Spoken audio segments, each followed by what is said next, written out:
और इस मदरसे के हाफिज जिन्होंने इस बच्चे को हिफ्ज़ कराया, और कमेटी के जुमला मेंबरान जिनकी मेहनतें, जिनकी मशक्क़तें और सारी चीज़ें आपकी निगाहों के सामने है, आप अपनी निगाहों से खुद देखते हैं। तो मैं ये चाहता हूँ दस्तारबंदी हो जाए, उसके बाद आप हज़रात बैठे रहेंगे और सलातो सलाम हो जाएगा, दुआ हो जाएगी, उसके बाद आप हज़रात अपने घर की तरफ जाइएगा। दस्तारबंदी पहले हो जाए, उसके बाद नाम बताइए। अच्छा, मोहम्मद शहबाज हाफिज मोहम्मद शहबाज साहब की दस्तारबंदी है। मैं गुजारिश कर रहा हूँ कि हजरत इधर आ जाए।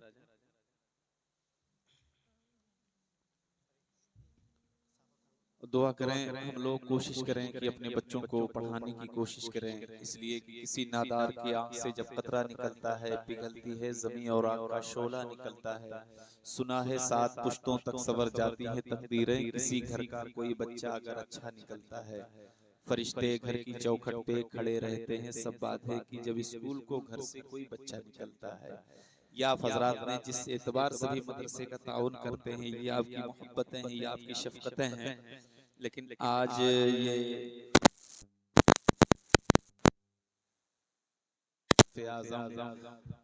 और फैज़ाने ताजुल औलिया जो आपके चंदेरी में साहिब विलायत जिनको हम और आप कहते हैं, जो हुजूर निज़ामुद्दीन औलिया का फैज़ान सुबह शाम तक़सीम कर रहे हैं, और हम और आप उनके फ़ुयूज़ व बरक़ात से सुबह शाम मालामाल होते हैं। और ये उन्हीं बुजुर्गों की दुआओं का नतीजा है कि आज आपके सामने एक बच्चे ने कुरान शरीफ को हिफ्ज़ किया, जिसकी दस्तारबंदी अपनी माथों की निगाहों से देख रहे हैं। बड़े खुशनसीब हैं इनके वालिद गिरामी, इनकी वालिदा। आप हजरात भी कोशिश करें कि काश हमारा बच्चा भी इस तरीके से मिंबर नूर पे खड़े होकर के उलमा और मशाइख के हाथों से उसके सर पे दस्तार रखी जा रही हो। आपको शायद इसके बारे में नहीं मालूम, कल बरोज़े महशर जब इनके सर पे ताज रखा जाएगा तो फरिश्ते पूछेंगे, मौला ये कौन सा ताज है जिसमें इतनी रोशनी है? तो हुक्म होगा, ये हाफिज़ कुरान है जिनके सर पे ये ताज रखा हुआ, उसकी चमक अहले महशर देख करके ये महसूस करेंगे किसी नबी का ताज है, किसी नबी का सर है। कहा जाएगा नहीं, ये किसी वली का सर नहीं है, किसी नबी का ताज नहीं है, बल्कि एक हाफिज़ कुरान का ताज है जो उसके सर पे रखा गया है। अल्लाह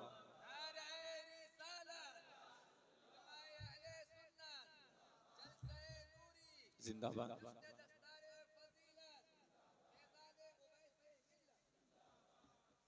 माशाअल्लाह, बैठ जाएं आप हज़रात, बैठ जाएं।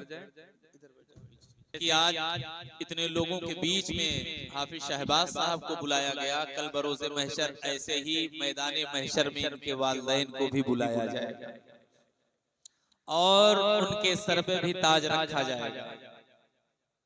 आप इन्हें कम न समझें, इन्होंने कुरान को याद किया है। जिसने कुरान याद कर लिया, अपने सीने में महफूज कर लिया, कुरान खुद इनकी हिफाजत करेगा।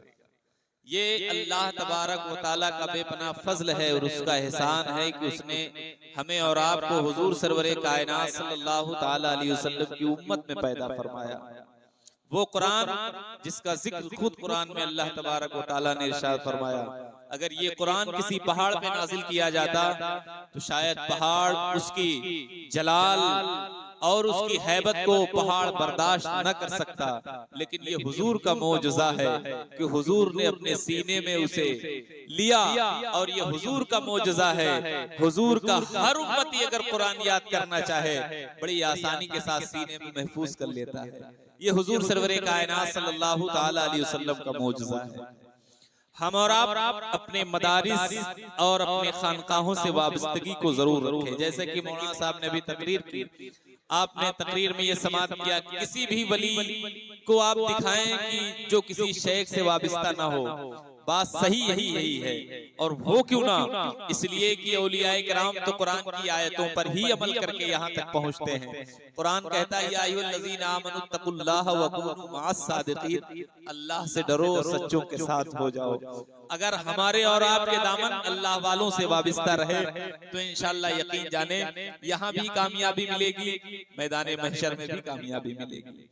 ये दारुल उलूम की शक्ल में जो देखने में बहुत छोटा सा मदरसा लगता है, लेकिन अगर आप थोड़ी सी मेहनत कर दें और इसके तरफ आप थोड़े अपने रुझानात, अपने ज़हनो फिक्र को मदारिस की तरफ अगर आप गामजन कर दें 2 कदम 4 कदम चल करके, तो इंशाअल्लाह ये मदरसे आपके दीनी किले की तरह से, जैसे है कि ये आपका ये पुराना शहर अपने सनाती एतबार से मुतारफ है और खुद अपनी एक शनाख्त रखता है, इसी तरीके से आप इल्मे मुस्तफ़ा अलैहिस्सलातु वत्तस्लीम के फरोग के लिए आप हमा वक्त कोशिशें करें। जो अल्लाह के लिए एक कदम बढ़ाता है तो अल्लाह की रहमतें उसकी तरफ मुतवज्जे हो जाया करती हैं। तो और हम ये आप न सोचा करें कि हमारे और आपके मालो असबाब इसको हम इकट्ठा करके रखेंगे तो ये हमारे काम आएंगे। बात सही है, जबकि कुरान ने भी हुक्म दिया है वयक्निज़ून अज़्ज़हब वल फिज़्ज़ता फबश्शिरहुम बिअज़ाबिन अलीम। माल और असबाब इकट्ठा करने के लिए नहीं होते हैं। कुरान ने इरशाद फरमाया यहसबु अन्ना मालहु अखलदा, गुमान लोग ये करते हैं कि उनका माल हमेशा रहेगा, हरगिज ऐसा नहीं है। आप अपने पैसों का इस्तेमाल सही जगह किया। इस दौर में जरूरत इस बात की है कि अपने पैसों का इस्तेमाल और अपने औकात, अपने वक्त का इस्तेमाल सही जगह किया। हम अपने पैसों का इस्तेमाल कभी कभी अनजाने में, कभी कभी लापरवाही में, और कभी कभी कुछ गलतियां ऐसी हो जाती हैं कि जो हमें बहुत दिनों तक पछताना पड़ता है। आप अपने पैसों का इस्तेमाल सही जगह करें। आप अपने वालिदैन के नाम सदका खैरात किया करें, और साथ ही साथ आप अपने सिलसिले के बुजुर्गों के नाम से इसाले सवाब, सदका खैरात किया करें। बुजुर्गों का फैजान आप तक पहुंचेगा। अपने मरहुमीन के नाम इसाले सवाब किया करें तो इंशाअल्लाह उसका सवाब आपके मरहुमीन को भी पहुंचेगा।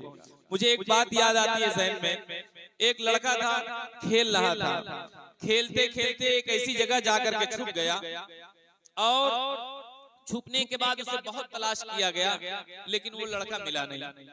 एक ऐसी जगह वो लड़का खेलते खेलते छुप गया, और भूस रखा हुआ था, उस भूस के अंदर वो दब गया। कई दिन हो गए, माँ तलाश करने लगी, बेटा कहाँ है, बेटा नहीं मिल रहा है। परेशान है, माँ रो रही है, आंखें सूज गई है रो रो करके, मगर बेटा नहीं मिल रहा है। माँ को यकीन था कि मेरा बेटा जरूर मिलेगा, तो माँ ने अपने सीने पे तसल्ली के हाथ रखे। लोगों ने कहा माँ रो मत, तेरा बेटा दुनिया में नहीं है, अगर होता तो मिल जाता। 1 दिन हुए, 2 दिन हुए, 3 दिन हुए, 4 दिन हुए, सब्र करती रही माँ। लोगों ने बताया तेरा बेटा दुनिया में नहीं है, अगर होता तो मिल जाता। माँ ने अपने बेटे के नाम से रोजाना 1 रोटी सदका करना शुरू कर दिया। रोजाना सदका करना शुरू कर दिया। 40 दिन तक उस लड़के की माँ ने सदका किया, 40 रोटी सदका किया। और 40 दिन जब गुजरे तो जहां भूस रखा हुआ था, जब भूस हटाया गया तो लड़का मुस्कुराता हुआ बाहर आया और रोटी साथ में लेके आया। कहा माँ ये तेरे सदका करने की बरकत है कि अल्लाह ने मुझे महफूज रखा है। तो आप जरा सोचें कि जब माँ अपने बेटे के लिए सदका करे तो बेटा 40 दिन के बाद, जिसे दुनिया मुर्दा कह रही थी, मगर सदके की बरकत यह है कि अल्लाह ने उसे दोबारा जिंदगी अता कर। सदका मुसीबतों को टाल देती है, सदका बलाओं को रद्द कर दिया करती है। तो कोशिश ये किया करें कि हम तालीम के लिए, हमारी खानका का भी ये पैगाम है, हमारे मशाइख का भी ये पैगाम है। आप हफ्ते में अगर 4 दिन अच्छा खाना खाते हैं तो 1 दिन कम करिए, 2 दिन अच्छा खाना खाइए, 2 दिन दाल रोटी खाइए। 2 दिन जो अच्छा खाना खाते थे उन्हीं पैसों का इस्तेमाल अपने बच्चों की तालीम पे कर दीजिए। अगर आपका बच्चा अच्छा निकल गया, अपने बच्चे को अगर आप अपनी विरासत में कुछ देना चाहते हैं तो जमीन दे करके आपने कमाल नहीं किया, आपने जायदाद दे करके कमाल नहीं किया, बल्कि अपने बच्चे को अगर आपने तालीम दे करके आपने उसको अच्छी तालीम दे दी, अगर आपका बच्चा पढ़ लिख करके अच्छा आलिमे दीन, अच्छा इंजीनियर, अच्छा डॉक्टर बन गया तो सिर्फ ये चंदेरी के लिए नहीं बल्कि पूरे मुल्क में वो तनहा बच्चा पूरे मुल्क की नुमाइंदगी कर सकता है। इसलिए कोशिश करें, आधी रोटी खाएं मगर अपने बच्चों को जरूर पढ़ाएं।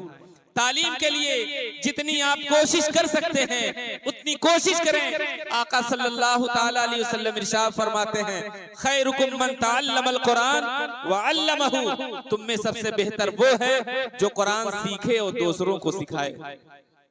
आपको इल्म नहीं होगा, आप जलसे में जाते होंगे, तकरीरें सुनते होंगे, तो कोशिश ये किया करें कि उलमा की बातें सुन करके उस पे अमल करने की कोशिश किया करें। आपने नहीं सुना, बहुत से बुजुर्गों से आपने सुना होगा, बहुत से खतीबों से वाक़या आपने सुना होगा। एक शख्स था जिसकी शादी हुई और उसके बाद उसका इंतकाल हुआ, जबकि उसके नामाए अमल में नेकियां नहीं थी, नामाए अमल में नेकियां नहीं है, पैदा होने इंतकाल कर गया वो शख्स, लेकिन उसकी बीवी हमल से थी। कुछ दिन के बाद जब वक्त गुजरने के बाद जो बीवी छोड़ के गया था उसके पेट से एक बच्चा पैदा होता है, एक लड़का पैदा हुआ।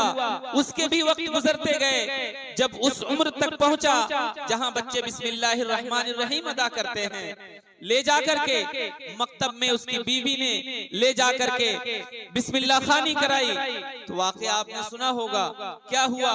गुनहगार शख्स था, अल्लाह तबारक व तआला की नाफरमानी करने वाला शख्स था, मगर पूछा ये गया, किसी बुजुर्ग ने ख्वाब में देखा, पूछा मा फ़अलल्लाहु बिका, अल्लाह ने तेरे साथ क्या मामला किया। तो अल्लाह तबारक व तआला की रहमतें मुतवज्जे जब होती हैं तो परवरदिगारे आलम बंदों के बहाने तलाश करता है। वो तो हम और आप जितनी अच्छी तरीके से कोशिश करेंगे, दीन की तरफ रागिब होंगे, इंशाअल्लाह हमें पूरा हमें उसकी बरकतें और अल्लाह की रहमतें मयस्सर होंगी। आपने सुना देखा, गुनहगार शख्स था, उसके बच्चे ने यहाँ मकतब में बिस्मिल्लाहिर रहमानिर रहीम कहा है, उधर परवरदिगारे आलम की रहमत जोश में आई, परवरदिगारे आलम ने उसके बाप की गुनाहों को बख्श दिया। नतीजा क्या निकला? नतीजा ये निकला, बाप गुनहगार है लेकिन बेटा कुरान पढ़ने वाला है, तो कुरान पढ़ करके अपने बाप के नाम इसाले सवाब करेगा तो बाप की कब्र में और बाप की रूह को सुकून मिलेगा। सुकून के साथ साथ उनके कब्र में जन्नती हवाएं भी आएंगी। इसलिए कोशिश ये किया करें, दीन की तालीम, दुनियावी तालीम दोनों जरूरी है। जैसा वक्त हो वैसी ही कोशिश करके अपने बच्चों को सही तालीम देने की कोशिशें करनी चाहिए। ये मदरसा है, चंद अफराद मिल करके इस मदरसे की हमतन कोशिशें करके मदरसे को आगे बढ़ाते हैं। आप लोग भी शिरकत करते हैं, लेकिन कोशिश ये किया करें कि मदरसे के जो निजाम होते हैं उस निजाम को अच्छे से अच्छा जितना आप बना ले जाएंगे उतनी ही तेजी के साथ आपका ये मदरसा एक अच्छी शक्लो सूरत को लेकर के दुनिया की निगाहों के सामने आएगा।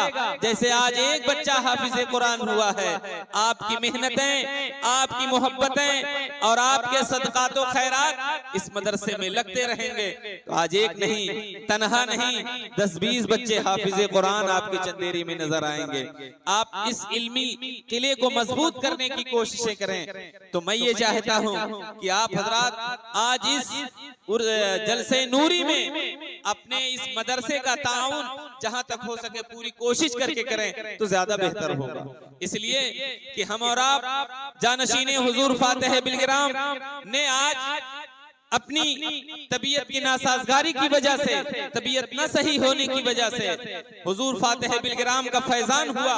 हुजूर फातिह बिलग्राम का हमारे और आपके ऊपर कितना बेपनाह फैज है कि हुजूर साहिब सज्जादा खुद तो ना आ सके तबीयत न सही होने की बुनियाद पर, लेकिन आपकी ये मोहब्बतें थी। शायद मुझे यकीन है इतनी दूर कभी अपने साहबजादे को किसी जलसे में नहीं भेजा जब तक मैं बिलग्राम शरीफ में हूँ 13 साल में, लेकिन ये आपकी मोहब्बतें हैं, ये आपकी अकीदतें हैं। यहाँ आने के बाद खुद साहिब सज्जादा फरमाते हैं, खुद ये शहजादे हुजूर रईसुल अतकिया कहते हैं, चंदेरी में जाने के बाद ऐसा नहीं लगता है कि हम बिलग्राम छोड़ करके आए हैं, लगता ऐसा है कि हम बिलग्राम से फिर बिलग्राम ही बैठे हुए हैं।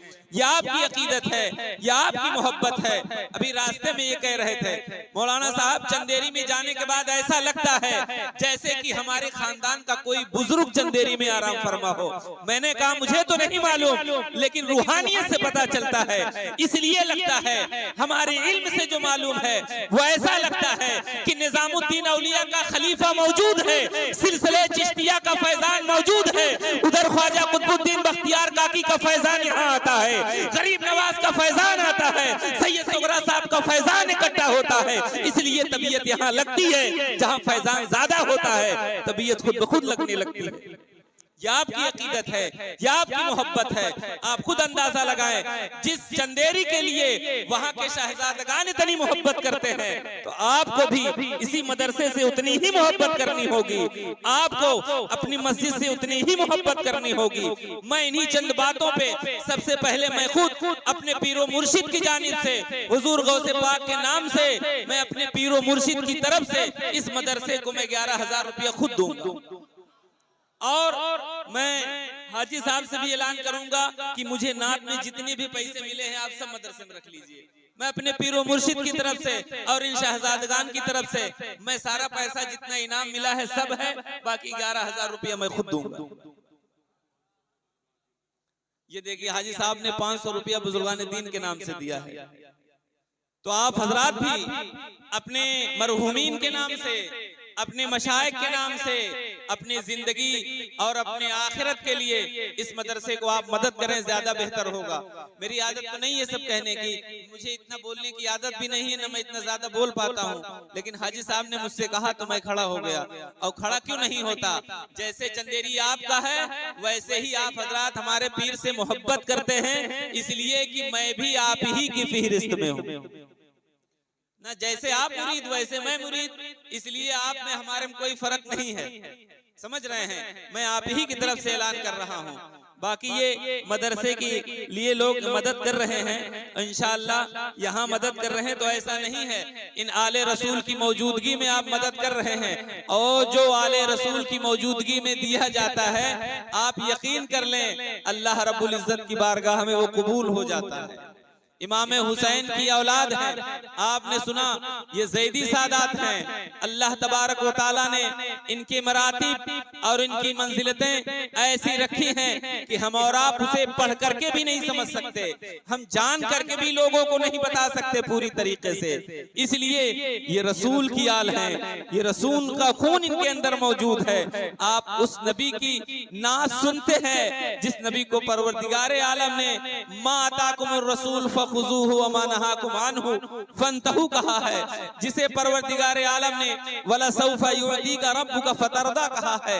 अल्लाह तबारक व तआला ने जिसे कुरान में यासीन कहा है, जिसे ताहा कहा है, आप उसी नबी की खून हैं, आप उसी नबी के बेटे हैं। हम और आप की ये किस्मत है कि हमारी और आपकी निस्बत ऐसे खानवादे से हुई है कि जहाँ की निस्बतें हमें करबला तक पहुँचाती हैं, करबला हमें नबी तक पहुँचा दे। हमारी और आपकी निस्बतें कितनी मजबूत हैं, हम जितना फख्र करें कम है। अल्लाह रब्बुल इज्जत की बारगाह में दुआ करें कि मौला जिस तरीके से हम और आप दुनिया में आले रसूल की निस्बतों पे फख्र करते हैं और इनके जेरे साए रहते हैं, शेख सादी के इस ख्याल ख्याल के साथ खुदाया बहके बनी फातिमा किबर कौले इमा कुनम खातिमा अगर दावत अमरत कुनी वर कबूल मनो दस्तदा माने आले रसूल। अल्लाह तबारक व ताला इसी तरीके से बरोज़े महशर हमें और आपको हुजूर सरवरे कायनात सल्लल्लाहु ताला अलैहि वसल्लम की शफाअत नसीब फरमाए और मरते दम कलमे तैयबा हुजूर सरवरे कायनात सल्लल्लाहु ताला अलैहि वसल्लम की ज़ियारत नसीब फरमाए।